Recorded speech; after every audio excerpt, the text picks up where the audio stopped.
We're back here at USDA where our DC studios are located, and it is a celebratory day for folks here getting back to work after 35 days of being either furloughed or working without pay. Folks are definitely excited just to be back in the office.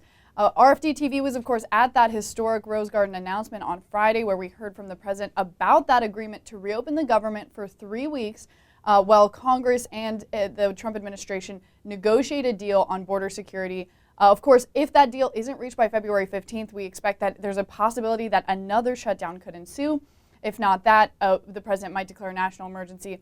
So we're really looking at a stalemate here kind of in this, this whole situation. But Secretary Perdue was also at that announcement, and he came out Friday with a statement for USDA employees saying, thanks to thousands of USDA workers who stayed at the job during the shutdown to offer as many normal activities as we could. And he went on to assure them that the president has already signed legislation that guarantees back pay for all employees, and will be moving forward on that as soon as possible. We haven't heard very many additional details on what that means here at USDA as far as, you know, even little things as far as getting employees back to work and what that means for their work schedules, but also, you know, big things like Farm Bill implementation and other USDA priorities.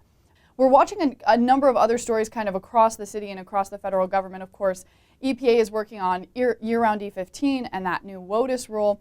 And over at the USTR, that trade representative, we're waiting for a report from the International Trade Commission on the impacts of the USMCA. Without that report, that deal is going to have a hard time moving through Congress. So we'll be looking for updates as when that will start to get moving as we look ahead to a week that here in Washington is really full of big trade news.